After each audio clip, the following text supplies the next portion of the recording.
I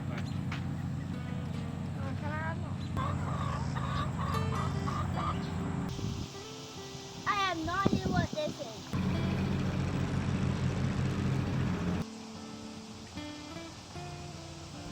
Summertime on the farm is one of my most favorite times of year.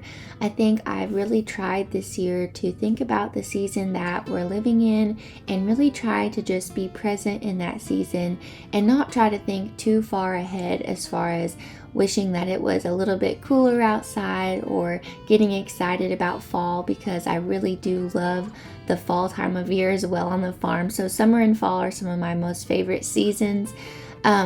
I really love that in the summertime we just have those extremely long, beautiful days with the warmth of the sun shining on us, and we just have so much time to be able to spend outside and to do things that we don't normally get to do in the wintertime. And so as the days get a little hotter and everything like that, and we start getting a little bit tired of the season of summer, I just think about the wintertime and about how that I'm gonna miss these long summer days during that time. And so I'm really trying to learn to be present in the season that I'm living in.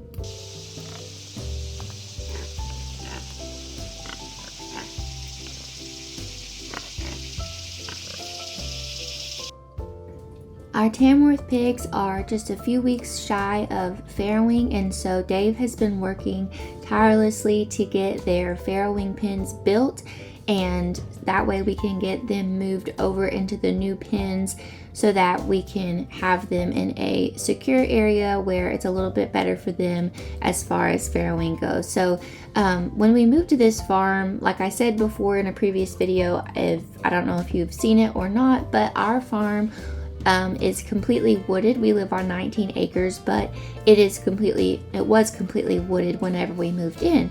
And so the woods and everything was kind of closing in around the house. And so over where our garage area is, completely surrounding that whole area, Dave has worked really hard to clear that whole space. And so now we're operating on about 5 acres of cleared land, give or take a little bit there. And so we're completely building our homestead from the ground up, because there wasn't any infrastructure here at all on our farm when we moved here. Like I said, it was just completely wooded, other than just the boundary fence that covered the property on all of the boundary. That was really the only fence at all that was in place. And so we have our full chicken coop area, which is about an acre, where our chickens live in that area and their chicken coop is there. And so they're able to have that entire area to forage insects and everything. So we feel like that they're getting a better diet with a larger area to be able to roam, but they're not we've had a few chickens get attacked lately, but for the most part they're protected in that fenced in area. And so like I said, he built that whole fence area, and our Tamworth pigs, their farrowing pens are going to be right next to that area. And so little by little we're having to create our own infrastructure for the things that we're trying to do here on the homestead. So we actually got our Tamworth pigs in February of this year. So this is the very first year that we have had pigs. And so this has been a learning experience for both me and Dave, but it's been a really fun and exciting experience. And we love our pigs so much. It's been so fun. And so we thought whenever we purchased the pigs that they were already pregnant, but they were not. So we ended up getting a boar. And so they've all been living together in it's a movable fence, so it's electric netting fence for the pigs. And so that is what Dave has been using on the other side of our farm to keep the pigs in place. They have a very large area with the electric netting fencing that goes up into the woods where it's nice and shady, and they just have a few different little areas to kind of lounge around, and they have like a little mud area with water and all that. So they're really happy over there, and we've kept them together for the most part.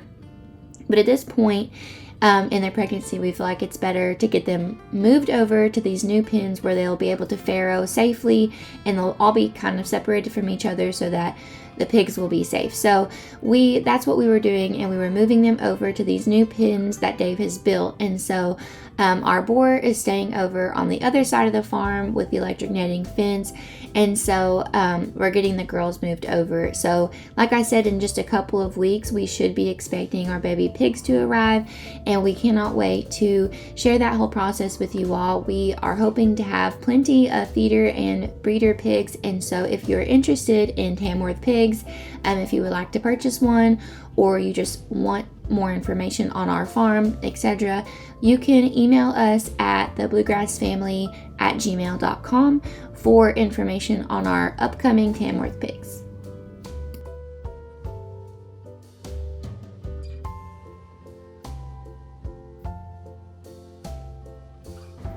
Starting a farm from scratch has definitely been a bit of a learning experience and a little bit of a challenge for me and Dave. And while Dave has really worked hard to implement all of the different fencing that we need, and he's been working hard to clear everything, it's exciting to see things finally start to come together from what it used to be, as far as it being completely wooded in this area, to now being able to walk out there and visit with our beautiful animals, the pigs and the chickens and the goats. And so just watching this all unfold is really exciting for us, and we're so happy that we're at this place in our homestead where we're actually able to raise our own meat chickens and raise our own pork and have our laying hens and everything be in a place where we're just really happy to be able to go out there and live off of the land, which is our goal here on the farm. And I know that I share a lot of homemaking and a lot of cooking videos and everything, but a lot of this work is going on kind of behind the scenes, as Dave is out there all the time, every weekend, every opportunity that he gets, working and putting all of these fences and everything in place so that we really truly can learn to live off of the land. As a homemaker, some of my most favorite tasks are the tasks outside that require my homemaking skills. I have absolutely loved growing flowers and creating different flower displays in my wheelbarrow and on my front porch, and just getting the outside of my home to feel just as cozy and welcoming as the inside of my home, because I feel like that is what people see first and what they can see kind of from the outside looking in. They see the outside of your home and how you take care of it and the way that you choose to decorate it, and also just the way that it feels every day coming home for your family. Does it feel clean and orderly and put together and well taken care of, and all of those things? And so as a homemaker, I really love to spend time outside just tidying up the space and creating a cozy environment for my family to come and for friends to come and gather together and just enjoy the beauty of the outdoors and enjoy the farm.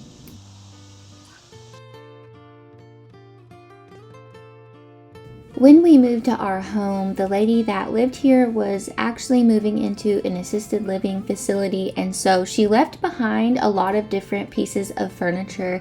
And one of my most favorite pieces that she left behind for us was this beautiful patio set. It's just a white wrought iron patio set, and she meticulously took care of everything in her home. And you could just tell that she had so much pride in cleaning and caring for her home. Even at the age of 93 years old, we would come up and she would be out in her yard working, and she was such an inspiration to me to just see the way that she was living her life at her age still, and pouring her energy and time into working outside and cleaning her home and just making it a nice and orderly space. I just think that she was such an amazing and kind lady, and it was such a joy to get to meet her. And I'm so thankful that we get to kind of carry on the legacy of her home now and her farm. And it's an honor, truly. And so I love to just have these spaces in my home, like on the porch, the little bench with just a little welcoming touch. I know that we don't always go out on the front porch and sit, but I've noticed my oldest son will go out there and watch the sunset.